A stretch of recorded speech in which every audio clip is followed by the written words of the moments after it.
Hello, ladies and gentlemen. Let me introduce myself. My name is Kayla Rizky Pratika. I will summarize about annual review of criminology, terrorism, political extremism, and crime and criminal justice. This review focuses on terrorism and a broader variety of ideologically motivated crimes committed by political extremists. Many academics have highlighted weakness in this area of research due to challenge with employing traditional search used to study routine crime, government police data, offender self-report data, and victimization data. Criminology Brand Smith collaborated with the FBI to create American Terrorism Study (ATS). The ATS initially relied on the FBI's definition of terrorism and included information on persons indicated federally under the FBI's counterterrorism. The ATS included individual level, charge level, and case level information. Fusion centers are regional or state-level hubs that share information among multiple jurisdictions with the goal of preventing and responding to terrorism and other threats. Obtaining data from offenders can also present challenges. There are safety issues and ethical considerations, and it can be hard to locate offenders willing to participate in research.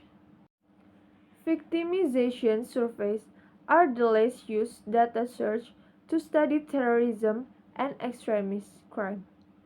The U.S. National Crime Victimization Survey (NCVS), a household survey of self-reported, personal, and household victimization, does not include questions on terrorism. Open source data encompass a variety of public information types such as media accounts, scholarly case studies, public court records like indictments and court opinions, government non-court records like after-action reports, blogs and videos, obituaries, and autopsies. Situational Crime Prevention (SCP) asserts that changing the situational condition of the built environment can reduce opportunities for crime. A strong body of research applies SCP principles to terrorism and extremist crime. Macro-level perspective may provide insights into the relationship between hate crimes and terrorism.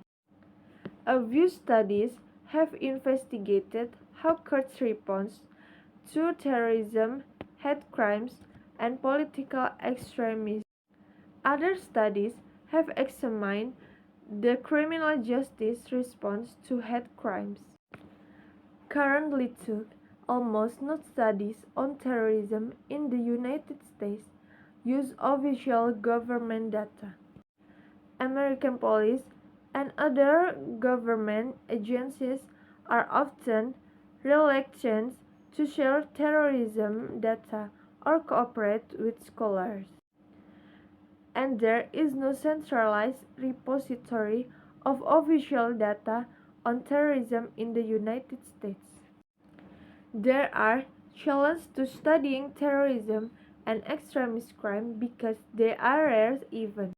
Some important work has used surveys and interviews of victims and offenders has and attempted to address the limitation of this data search.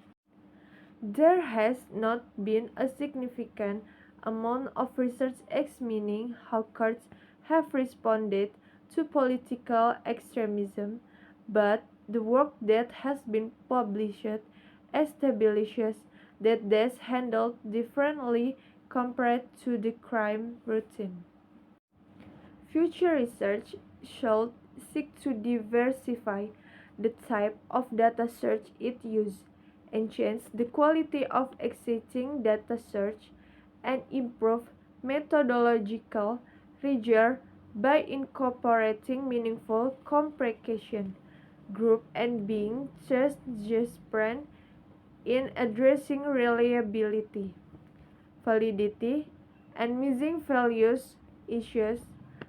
Furthermore, scholars should engage with a broader scope, criminological perspective to explain involvement in terrorism and extremist crime in the culminating theoretically integrated approaches. Thank you for your kind attention. Bye bye.